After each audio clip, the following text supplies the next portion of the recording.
김도훈 감독이 이끄는 인천이 이번 라운드에서 포항을 상대합니다.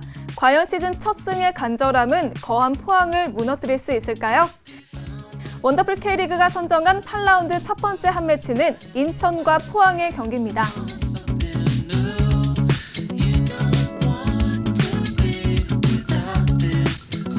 시즌 초반 돌풍이 한풀 꺾인 광주, 그리고 슈퍼매치 대패로 자존심을 구긴 서울이 맞부딪힙니다. 위기의 최용수 감독이 들고 나올 대광주 파해법이 무엇일지 기대되는 가운데 광주로서도 절대 물러설 수 없는 경기입니다. 네, 그럼 원더풀 프리뷰 그 첫 번째 순서로 먼저 인천과 포항의 한 매치 먼저 살펴보시죠. 네, 제가 준비했습니다. 일단 인천의 포메이션부터 알아보도록 하겠습니다. 골키퍼의 조수혁, 그리고 백포라인의 박대한, 요니치, 김대중, 권한규, 그 앞에 김원식, 그리고 공격 라인에는 이천수, 조수철, 김도혁, 김인성, 케빈 선수가 4-1-4-1 전형으로 포진할 것으로 예상되고 있습니다.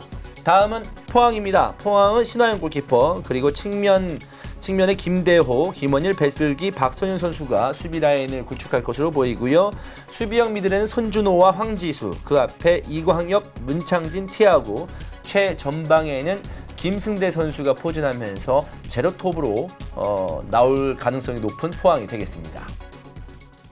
네, 근데 이 포항의 포메이션을 보니까 라자르 선수와 모리츠 선수를 과감하게 배제하셨네요? 네, 그렇습니다. 제가 과감히 배제한 게 아니고 황선홍 감독이 과감하게 배제를 하고 있습니다. 네. 지금. 그러니까 모리츠 선수는 징계 때문에 지금 나올 수가 없는 상황이고, 라자르 선수가 지금 왜 못 나오고 있는지 그거 저도 참 궁금해요. 아마도 이제 황선홍 감독은 그동안 라자르 선수가 이제 많은 득점을 하지 못하고 있으니까 아무래도 좀 선수에 대한 부담감도 덜어주고 뭔가 좀 한국 K리그 무대에 적응할 때까지 좀 배려를 해주고 있는 게 아닌가라는 생각이 들고, 이번 경기에는 어떤 식으로든 뭐 출장할 가능성도 높고, 제가 예상한 거와는 다르게 라자르 선수가 선발 출장할 수 있는 가능성이 높습니다.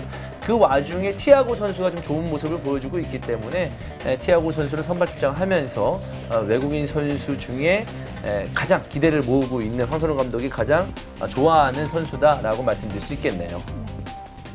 근데 인천 같은 경우에는 아직 시즌 첫 승을 달성하지는 못했지만 그래도 강팀들을 상대로 좋은 활약을 보여주고 있어요. 때문에 이번 포항과의 경기에서도 좀 기대를 해볼 만하죠? 네, 인천의 수비력에 좀 기대를 해볼 수가 있겠습니다. 물론 승리는 없습니다만은 지지 않고 있거든요. 5무 2패를 기록하고 있는데 전북과 울산을 상대로 무승부를 거둔 팀이 바로 인천입니다. 유일하게 전북이 그동안 승리를 하지 못한 팀이 인천이거든요. 그렇기 때문에 특히나 이 인천 홈에서는 굉장히 좋은 집중력을 보여주고 있고, 이 두 번의 무승부, 그러니까 울산과 전북을 상대로 거둔 두 번의 무승부가 바로 이 다 숭이구장에서 나왔기 때문에 이번 경기도 이 늑대 축구, 뭔가 기다리면서 수비적인 안정감을 꾀야 하다가 한 번에 물어뜯는 늑대 축구를 볼 수 있을지도 모르겠습니다.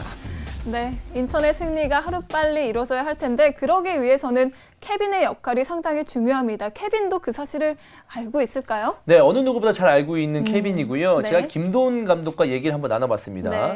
아무리 케빈이 득점을 해주지 못하고 있지만 그 외의 내용은 다 좋다라고 평가받고 있습니다만은 케빈은 스트라이커다. 근데 스트라이커 출신 감독인 이제 김도훈 감독 아니겠습니까? 선수인 김도훈 감독인데 이 케빈에 대해서 어떻게 생각하느냐? 그러니까 김도훈 감독은 뭐 역시나 아무 문제 없다. 케빈은 다 잘하고 있고 득점은 언젠가는 나올 것이고 그 외의 골로서 팀에 도움이 되고 있기 때문에 케빈을 여전히 믿고 있다라고 말을 해주고 있는데요. 케빈의 기록을 한번 살펴볼게요. 2012년 대전 소속으로 37경기 나와서 16득점 4도움, 이거 대박이었습니다. 2013년 전북으로 이적을 해서 31경기 14득점 5도움을 기록했거든요. 대단하죠. 하지만 2015년 인천에 와서 7경기를 뛰고 있는 동안에 1개의 도움밖에 없습니다. 물론 김도훈 감독이 케빈 선수가 득점 빼고는 다 잘하고 있다라고 말을 하고 있습니다만은 저는 이 인내심이 그렇게 길게 가진 않을 것으로 보입니다. 전상욱 선수가 이제 또 슬슬 이제 폼을 끌어올리고 있거든요. 그렇기 때문에 케빈 선수가 빨리 득점을 해야지만 김도훈 감독도 흡족하게 만들고 그리고 팀 승리도 본인이 만들 수가 있습니다. 사실 케빈을 좀 옹호하자고 한다면 옹호 좀 그만하세요. 케빈은 너무 많은 역할을 하고 있어요. 굉장히 자신의 역할을 많이 해주고 있는데 득점포가 가동되지 않고 있는 겁니다. 이런 측면에서는 케빈은 좀 아쉬움이 있는 거죠. 네. 그래도 역시 이주원 해설위원 얘기처럼 스트라이커는 골을 넣어야죠. 네. 마지막 위로해 주신 마지막. 겁니까? 아닙니다. 네, 케빈 선수 이번 포항과의 경기에서는 조금 좋은 활약을 더 보여줬으면 좋겠습니다. 네, 사실 근데 다양한 공격 루트를 갖고 있는 포항과는 다르게 인천 같은 경우에는 수비적으로 안정감은 있지만 공격은 그렇게 좋지가 않아요. 네, 그렇습니다. 뭐 점유율보다는 속도를 이용한 공격이 주를 이루고 있는 인천입니다. 네. 이천수와 김인성이 그 역습 축구의 한 몫을 담당하고 있거든요. 결국 그 포항이 인천을 잘 잡아내려면 네. 솔직히 말씀드려서 너무 냉정하게 말씀드린 것 같아서 조금은 두렵기도 한데요. 김인성만 막아내도 한 인천의 공격 반 이상은 막아낸 거나 다름없습니다. 그 정도로 이제 공격을 했을 때 김인성을 제외하고는 그래도 아직 뭐 큰 역할을 해주지 못하고 있고, 반면에 이제 포항은 이 공격에 올라갔을 때 손준호와 황지수 선수가 올라가게 되면, 공격 가담을 하게 되면 뒤쪽에 버티고 있는 김원일과 배슬기가 굉장히 좀 부담스러워하는 경우가 왕왕 있거든요. 그렇기 때문에 포항은 공격에 올라갔을 때 손준호와 황지수가 좀 밸런스를 맞추면서 올라갈 필요가 있고요. 그 이제 앞에서 이제 수비 라인에서 김원일과 배슬기가 잘 버텨준다면 충분히 포항도 이번 경기에서 어렵지 않게 승리를 잡아낼 수 있는 힘은 가지고 있습니다. 네. 인천 같은 경우에는 이제 뭐 아까도 말씀을 드렸습니다만 케빈이 최전방에서 득점을 해주지 못하고 있습니다. 좌우 측면에 이천수와 김인성을 필두로 해서 나름 어떤 그 본인들의 축구 철학을 보여주고 있습니다만은 그래도 아직까지는 좀 부족한 느낌이 있거든요. 특히나 이 김인성 선수에게 너무 많은 것을 기대하고 있습니다. 한 명의 선수에게 기대를 하기보다는 김인성 선수를 도와줄 선수, 그러니까 케빈을 도와줄 선수는 이천수와 김인성이라면 김인성이나 이천수를 도와줄 선수가 조수철이나 김도혁 선수거든요. 특히나 김도혁 선수는 이제 부상에서 복귀해서 또 오랜만에 경기에 출장할 수 있기 때문에 김도혁 선수의 어떤 활약, 송영주 위원이 김도혁 선수를 히든 플레이로 뽑지 않았겠습니까? 네, 그렇기 발목 때문에, 부상이 있었죠. 네, 그렇기 때문에 김도혁 선수의 활약도 한번 지켜보도록 하겠습니다. 뭐니 해도 믿을 만한 어떤 그 부분은 이제 요니치와 김대중이 나쁘지 않은 수비력을 보여주고 있기 때문에 네. 이 수비력으로 승점을 따낼 가능성도 인천은 살아 있습니다. 네. 그럼 이번에는 두 번째 한 매치로 한번 넘어가 보도록 하죠. 바로 광주와 서울의 경기죠. 네, 저는 인천과 포항전을 제가 준비했는지 알았어요. 아니, 순간적으로 그런 생각이 들었었습니다. 광주와 서울 경기는 제가 준비했습니다. 먼저 포메이션을 만나보도록 하겠습니다. 일단 홈팀 광주부터 말씀을 드리도록 하겠습니다. 광주는 4-2-3-1 포메이션을 가동할 걸로 보이고요. 최후방에는 권정혁 골키퍼가, 수비는 왼쪽부터 정호정, 안영규, 정준현, 이종민이, 그리고 수비형 미드필더에는 이찬종이 경고 누적으로 못 나오기 때문에 오도영과 여름이, 그리고 이선에는 조용태, 임선영, 주현우가, 그 최전방에는 질베르토가 배치될 걸로 보입니다. 자, 반면에 서울의 포메이션은 고민이 많았습니다. 3백이냐 4백이냐 이 부분에 대해서 고민이 많았는데, 이 경기는 최용수 감독이 득점포를 가동하면서 득점 욕심을 낼 걸로 보이기 때문에 4백을 선택을 했습니다. 그러면서 4-2-3-1 포메이션을 가동할 걸로 보이는데요. 유상욱 골키퍼가 최후방에, 수비는 김치우, 김진규, 이웅희, 고요한이, 그리고 수비형 미드필더는 오스마르와 함께 이상엽이, 고명진은 경고 누적으로 못 나오죠. 자, 이선에는 윤일록, 박주영, 에베토니, 최전방에는 김현상이 배치될 걸로 보입니다.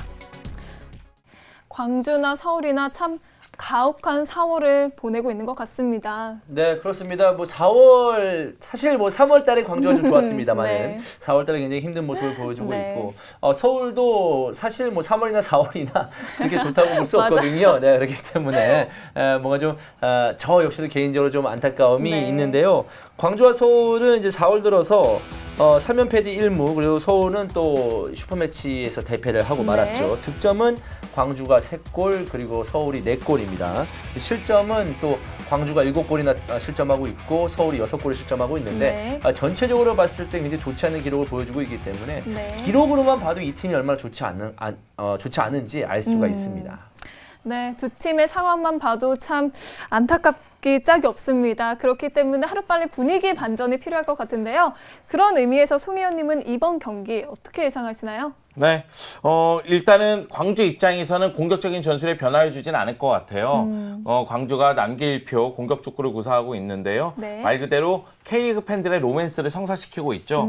사실 지금 같은 상황에서는 수비 쪽에 신경 쓸 수도 있는 상황이지만은 네. 일단 팬들이 좋아하는 축구를 남길 감독은 계속해서 유지하겠다고 얘기를 했습니다.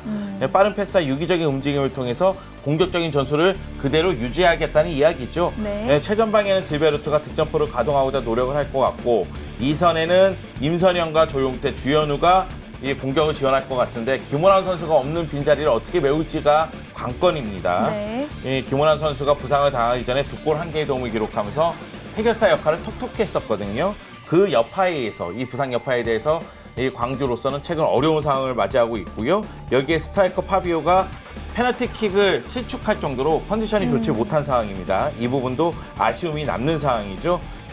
서울 같은 경우에는 최용수 감독이 지난 슈퍼매치에서 1대5 대패를 당한 다음에 주중에 펼쳐진 광주 에버그란데전에서 콧백이 아니라 쓰리백을 들고 나왔어요. 네. 그러면서 무실점을 거뒀기 때문에 수비의 안정감을 어느 정도 회복했다고 봐야 되겠죠. 근데 광주전에서는 승리가 필요해요. 그렇기 때문에 공격 쪽에 무게중심을 둘 가능성이 충분합니다. 그렇다면은 김현성과 박주영이 호흡을 맞출 가능성이 크다고 봐요. 최전방에 김현성, 2선에 박주영을 배치함으로 인해서 공격 쪽에서의 득점력을 최대한 끌어올리고자 노력을 할 것으로 보이고 또 윤일록, 에벨턴, 몰리나 같은 경우도 선발 출전하든 교체 출전하든 출전할 걸로 보입니다. 결국은 최용수 감독 입장에서는 지금은 승리가 반드시 필요하거든요. 분위기 전환이 필요하기 때문에 승리를 위해서 공격 쪽에 초점을 좀 맞출 것 같습니다. 네. 네, 두 분의 승패 예상이 갈리는 것처럼 사실 이 방송을 보고 계신 시청자분들도 상당히 어렵게 느껴지실 것 같은데요. 그렇다면 송 의원님께서 키플레이어를 한 명씩 선정해 주세요. 네, 사실 이 경기는 선제골이 매우 중요합니다. 네. 서울이 선제골을 넣으면 3백으로 바꾸면서 수비에 집중할 수가 있고요. 광주는 공격력이 대단하기 때문에 네. 선제골을 넣으면 파괴력을 발휘할 수도 있거든요. 그런 측면에서 양 팀의 공격수를 키플레이어로 선정을 했습니다. 네. 광주 같은 경우에는 최전방 스트라이커 질베르토를 최전방 스트라이커로서의 모습을 보여줄 수 있을지 네. 그 부분에 초점을 맞추면서 키플레이어로 선정을 했는데요. 질베르토는 올 시즌 6경기에 출전해서 1골을 기록하고 있습니다. 김호남이 부상으로 출전하지 못하므로 질베르토가 최전방에서 해결사의 모습을 보여줄 필요성이 있습니다. 이 김호남 선수가 워낙에 중요한 순간마다 득점포를 가동해 줬는데요. 김호남이 없다면은 역시 질베르토가 득점포를 가동해 줘야 되고요. 질베르토 입장에서도 책임감을 갖고 경기에 임해야 돼요. 네. 지금 파비오 선수가 컨디션이 좋지 않거든요. 그렇다면은 질베르토가 최전방에서 자신의 몫을 100% 해줘야 된다는 생각을 갖고 헌신적인 플레이를 펼칠 필요성이 있습니다. 네. 반면에 서울은 김현성 선수입니다. 김현성 선수가 서울 선수들 중에서는 최근 컨디션이 가장 좋아 보이거든요. 김현성은 올 시즌 6경기에 출전해서 2골을 기록하고 있는데요. 그는 서울의 최전방에서 득점포를 가동하면서도 이선의 몰리나 박주영과 호흡을 맞출 수가 있어요. 그리고 김현성 선수가 중요한 이유는 박주영이든 몰리나든 출전을 한다면은 상대 수비수를 자신에게 집중시킬 수 있는 존재감이 있거든요. 그랬을 때 김현성 선수에게 공간이 난단 말이에요. 그 공간을 파고들면서 김현성이 슈팅할 수 있느냐, 그러면서 골을 기록할 수 있느냐, 이런 부분에서 이 서울의 공격력이 좌우될 걸로 보입니다. 네, 광주와 서울의 경기에서 승점 3점을 챙기고 기분 좋게 5월을 맞이할 팀이 어느 팀이 될지 기대해 보도록 하겠습니다.